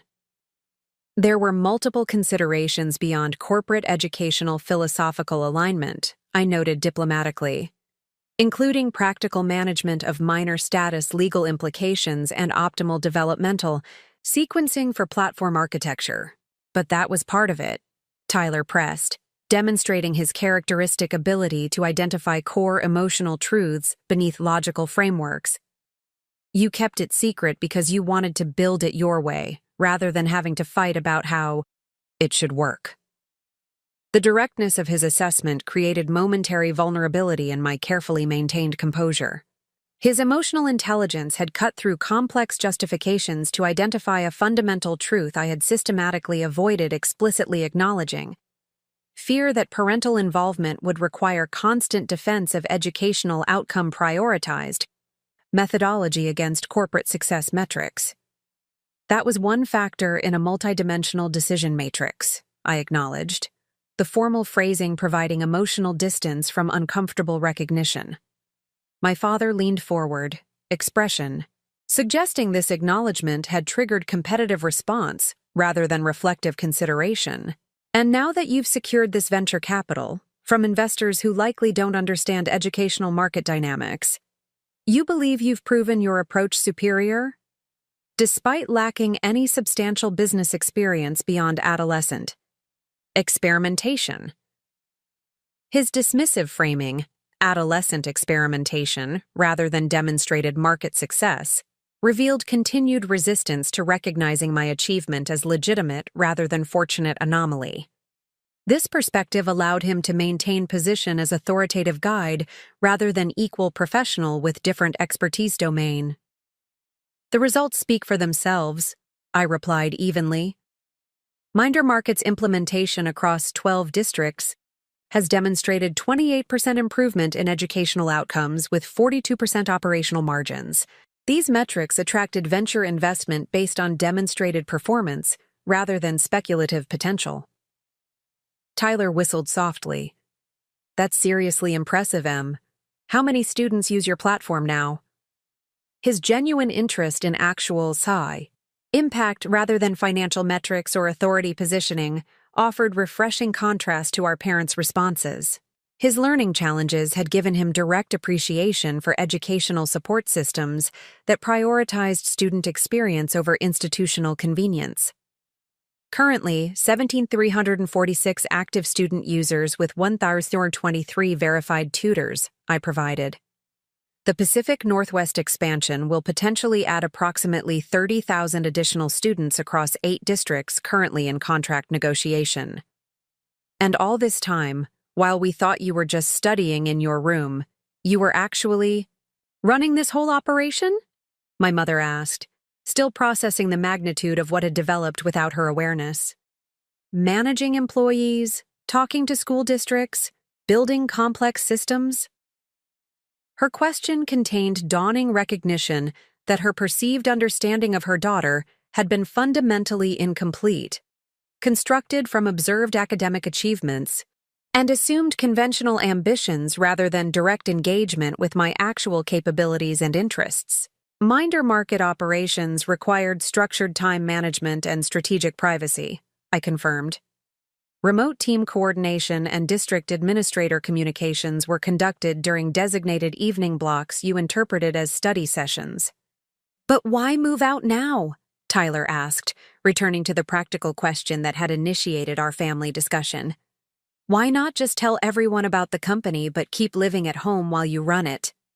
His logical question cut through peripheral issues to central practical consideration. My father leaned forward with increased interest, clearly considering this reasonable challenge to my independent living arrangement. The venture capital implementation timeline requires focused leadership without transitional complications, I explained. Additionally, my apartment's proximity to both business headquarters and eventually Westfield University creates strategic advantages for long-term integration of educational and professional objectives. Tyler studied me with his characteristic perceptiveness. And you also wanted your own space because Mom and Dad giving my school program all your college money made you realize you needed to be completely independent from them, not just secretly independent while living here. His direct identification of emotional truth beneath logical justification momentarily disrupted my composed facade. My parents both stilled, his statement making explicit the connection between their financial decision and my accelerated independence that I had deliberately avoided articulating so directly. The college fund reallocation demonstrated legitimate resource prioritization based on differential educational needs, I acknowledged carefully. That decision also clarified the appropriateness of complete operational independence rather than continued partial dependence within family structure. My diplomatic phrasing softened but did not eliminate the fundamental connection Tyler had identified. My mother's expression registered pained recognition while my father maintained defensive posture. We made the best decision for the family as a whole, he stated firmly. Tyler's educational needs represented immediate critical priority that— It's okay, Dad, I interrupted gently. The decision was justifiable based on information available to you at that time. You correctly assessed that I had capacity to manage alternative educational funding independently. You simply underestimated the extent of that independent capability. My framing offered reconciliatory interpretation without surrendering the essential truth of their underestimation. My mother reached across the table, tentatively touching my hand with evident emotional confusion. I still don't understand why. You didn't just tell us about the company when we discussed the college fund, she said softly. You let us believe you would need student loans, that this would create financial hardship for you, when apparently you had resources we knew nothing about. Her question identified the complexity at the core of our family's communication patterns. My deliberate withholding of significant information had created unnecessary emotional distress based on inaccurate assumptions. Yet, revealing my business, success would have fundamentally altered the dynamic of their decision-making in ways that might have obscured important truths about our relationship. Your decision regarding the college fund provided valuable clarity about how you fundamentally perceive me and my capabilities, I explained carefully. That unfiltered assessment offered important insights that might have remained obscured if financial considerations had been complicated by knowledge of Minder Market's existence. So you basically let them feel guilty about something that wasn't actually going to hurt you financially because you wanted to see what they would do when they thought you had no other options. Tyler summarized with characteristic bluntness. His framing made my strategic information management sound manipulative rather than analytically purposeful. I considered this perspective thoughtfully, recognizing legitimate ethical complexity in my approach. The decision to maintain operational privacy extended beyond immediate financial considerations, I clarified. Complete disclosure would have initiated significant family dynamic reconfiguration that might have disrupted critical business development phase. The timing of revelation was always intended to align with appropriate business milestone achievement, rather than personal circumstance optimization. But that milestone conveniently arrived immediately after we reallocated your college fund, my father noted with renewed skepticism.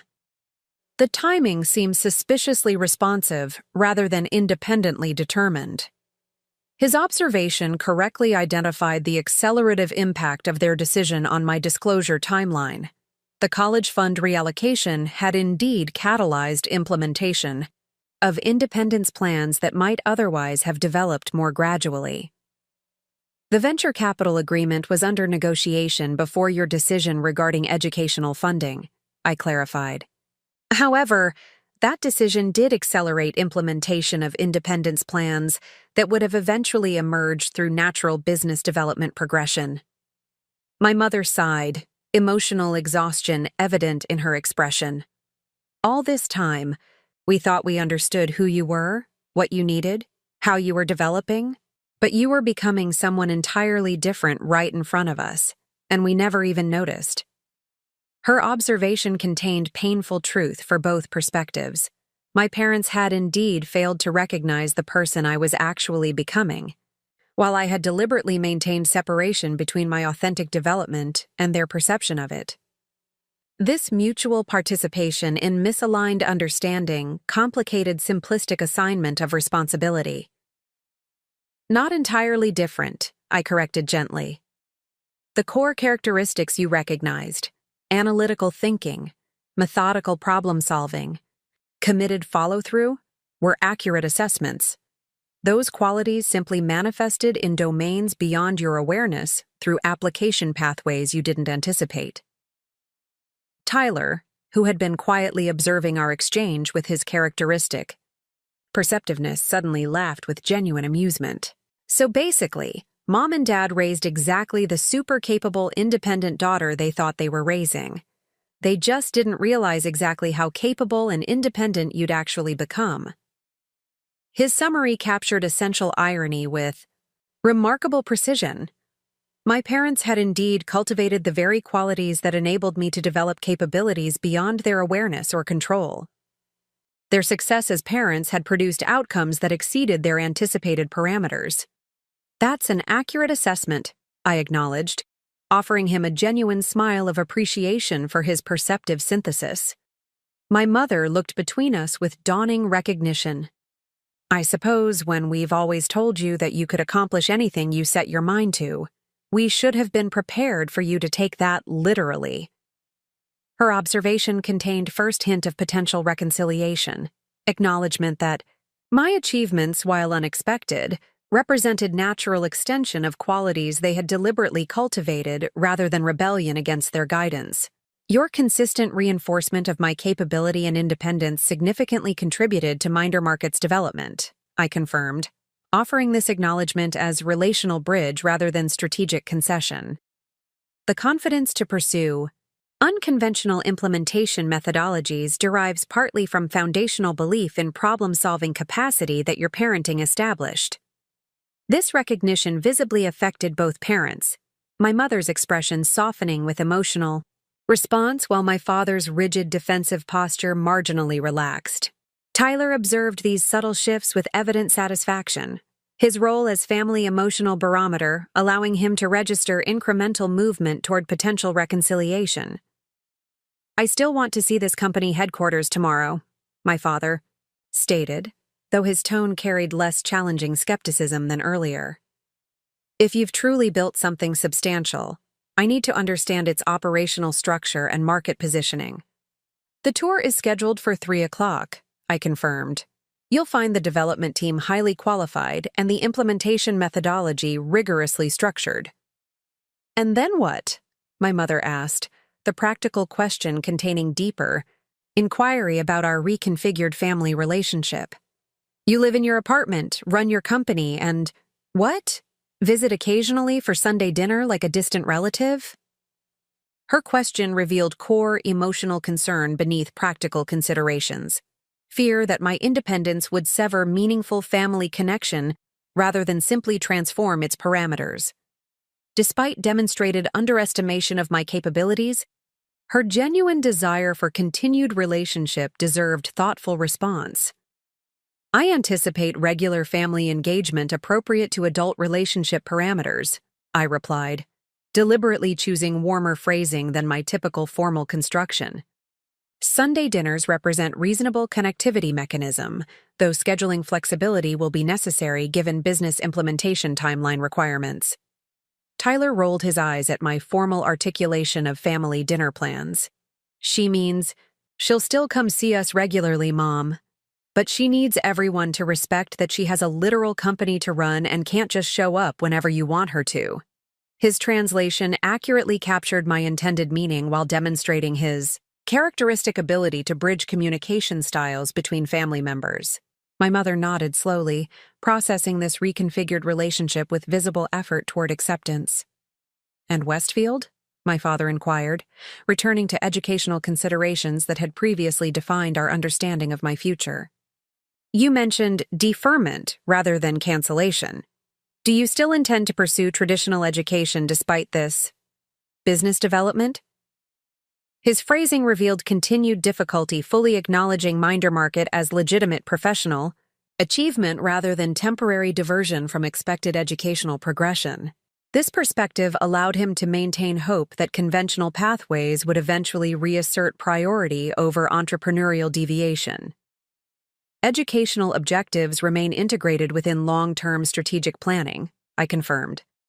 Westfield's deferment allows focused attention on critical business implementation phase while preserving future academic engagement options. The specific timeline will depend on operational milestone achievement and leadership structure development. My deliberately diplomatic response maintained decision-making autonomy while acknowledging continued value in traditional education. This balanced position offered reconnection possibility without surrendering independent determination of priority sequencing. As dinner concluded and dessert was served, conversation gradually shifted toward Tyler's upcoming educational program, safer territory where established family dynamics could temporarily reassert without confronting still processing revelations. My brother occasionally glanced at me with expressions suggesting continued fascination with the transformed understanding of his seemingly conventional high-achieving sister. When preparing to depart, I confirmed tomorrow's company tour timing with my parents and exchanged standard familial farewells. The interaction maintained surface normalcy while accommodating fundamental reconfiguration occurring beneath conversational exchange. Tyler accompanied me to the door while our parents remained in the dining room, their subdued conversation suggesting continued processing of the evening's revelations. That was intense, he observed quietly. But kind of amazing, too. My sister, the secret tech CEO, definitely didn't see that plot twist coming. His genuine appreciation without jealousy or resentment demonstrated his characteristic emotional generosity. Despite his own learning challenges, he had always celebrated my achievements without comparative diminishment of his own worth. Your program at Grayson Academy represents equally significant opportunity, I reminded him sincerely. Educational alignment with processing needs will substantially enhance your considerable intellectual capabilities. He smiled with characteristic self-awareness. Always the diplomat, Em, but seriously, I'm really proud of what you've built, and I get why you kept it private. Must have been exhausting always hiding such a huge part of your life.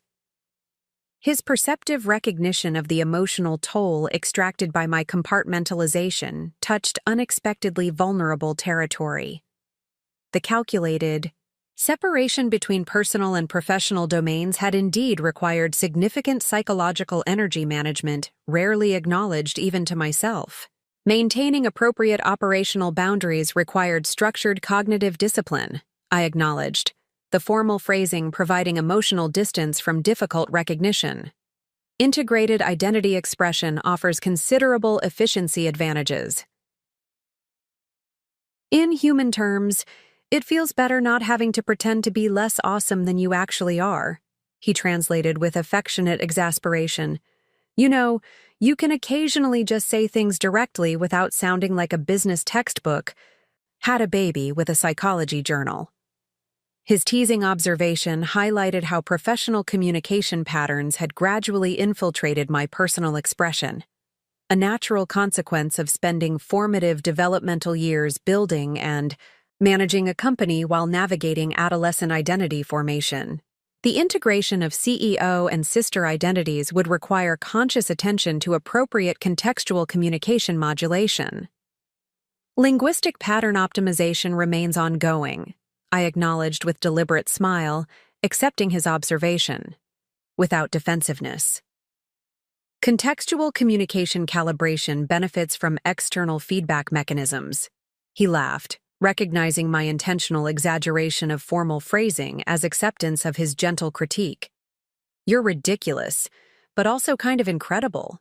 Don't be a stranger, okay?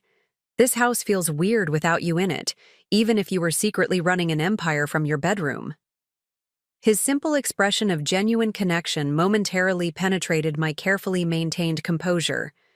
Despite the complexity of family revelation and relationship reconfiguration, Tyler's straightforward affection remained uncomplicated by adult expectations or authority positioning. Sibling relationship parameters remain priority allocation. Within scheduling constraints, I assured him, then deliberately shifted to more natural expression. I promise I'll stay connected, Ty. Different doesn't have to mean distant. As I departed my childhood home, now transformed from residence to relational location, I recognized the evening had established foundational parameters for reconfigured family engagement moving forward. My parents would require continued processing, time to fully assimilate transformed understanding of their daughter's capabilities and independence. Tyler's emotional intelligence would likely facilitate eventual family recalibration through his characteristic perceptive bridge building. The venture capital implementation timeline would proceed regardless of family adjustment progress. Business development necessitated focused leadership attention, independent of personal relationship complexity. Yet the initial confrontation had established potential for eventual integration rather than permanent separation between professional achievement and family connection. My apartment welcomed me with quiet efficiency, space configured for optimal functionality rather than decorative comfort. The contrast between family home's emotional complexity and independent residence's streamlined purposefulness reflected the parallel aspects of identity I was now integrating more completely. The achievement-oriented daughter engaged in complex family dynamics and the focused CEO implementing ambitious business expansion. Tomorrow's company tour would provide my parents' first direct exposure to the professional world I had built beyond their awareness. Their reaction would significantly influence subsequent relationship parameters. Acceptance of demonstrated capability might facilitate transformed connection, while continued resistance would necessitate more limited engagement to preserve operational autonomy. The challenge ahead involved neither complete separation from family influence nor return to dependent positioning, but rather establishment of appropriate boundaries that honored both my demonstrated independence and genuine family connection. The path would require navigation of complex emotional territory resistant to systematic management. Yet the potential outcome, relationship based on authentic recognition rather than projected expectation, represented development opportunity, transcending mere professional achievement. As I prepared materials for tomorrow's morning executive meetings, I recognized with unexpected clarity that Minder Market's remarkable business success might ultimately prove less challenging than the personal growth required to integrate previously compartmentalized aspects of identity into coherent whole. Professional achievement had emerged through methodical application of analytical capability. Personal integration would demand emotional intelligence less systematically developed through my independence-focused adolescence. Yet, perhaps this integration challenge represented the most significant growth opportunity of all, developing capacity to maintain authentic connection while preserving necessary boundaries, communicating genuine needs without surrendering strategic autonomy, allowing others to witness capability without demanding their validation of its worth. The venture capital had transformed Minder Market's operational capacity overnight. The revelation to my family had similarly catalyzed immediate reconfiguration of relationship dynamics. Both transformations would require skillful navigation of accelerated implementation timelines. Both would ultimately prove worthwhile investments in long-term development of company, of self, of capacity to create meaningful impact through authentic engagement with world as truly was, rather than as others perceived it to be. The morning executive meeting proceeded with methodical efficiency, each department head reporting implementation progress against accelerated timeline benchmarks. Marcus presented the enhanced database architecture modifications necessary for multi-district scaling. Sophia, our newly appointed UX director recruited from a major educational technology competitor, outlined interface standardization protocols to ensure consistent user experience across expanded implementation locations. Jordan, head of district relations, detailed contract negotiation progress with 8 Pacific Northwest school administrators. Seattle and Portland are ready for immediate implementation pending technical readiness, Jordan reported, referencing the structured milestone chart displayed on the conference room screen. Tacoma and Bellevue are finalizing budget approval processes.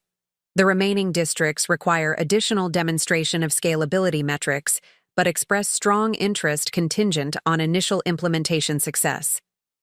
Excellent progress, I acknowledged, making notation in my strategic implementation document. Engineering confirms core architecture modifications will be completed within 17 days, allowing initial onboarding for Seattle by month-end. This phased approach provides progressive validation for remaining districts while maintaining manageable integration sequencing. The meeting concluded with clear action items assigned across departments, accountability metrics established, and next integration checkpoints scheduled. As the team dispersed, I remained briefly in the conference room, reviewing preparation for my parents' tour scheduled for 3 o'clock.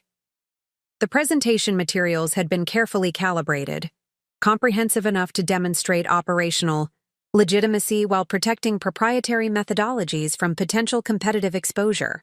This balance reflected practical business considerations, rather than continuing trust issues with my parents.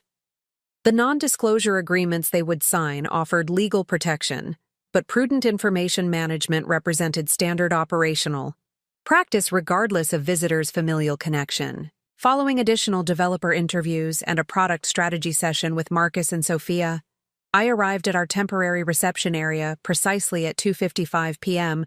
to find my parents already waiting, 5 minutes early as was my father's habitual practice for business appointments. Their attire reflected the significance with which they approached this visit.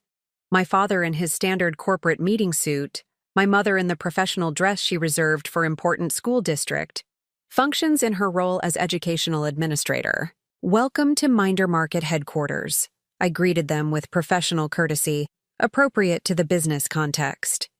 "Thank you for your punctuality. We'll begin with standard visitor protocols before proceeding to the operations tour." My father's eyebrows raised slightly at my formal tone, though it simply reflected appropriate context differentiation between family dinner conversation and professional business interaction. The receptionist provided standard non-disclosure agreements, which my father examined with careful attention before signing, his corporate training automatically engaging to evaluate contractual language. "These are fairly comprehensive confidentiality," Provisions, he noted, initialing each page with practiced efficiency. Particularly the section regarding proprietary algorithmic methodologies. Educational matching efficacy represents our core competitive advantage, I explained. The algorithms differentiating learning style compatibility from mere subject matter credentialing constitutes significant intellectual property requiring appropriate protection. My mother signed her agreement with less analytical scrutiny, her expression suggesting continuing adjustment to this transformed context for parent-child interaction. The formal business environment highlighted the disconnect between her perception of her academically successful daughter and the professional CEO reality now unavoidably evident. After completing documentation requirements, I provided visitor badges and guided them through secure doors into the development area, where engineering teams worked in collaborative groupings around specialized workstations. The space hummed with focused activity, developers writing code, design specialists refining interface elements, quality assurance engineers testing implementation protocols. Up next, you've got 2 more standout stories right on your screen. If this one hit the mark, you won't want to pass these up. Just click and check them out. And don't forget to subscribe and turn on the notification bell so you don't miss any upload from us.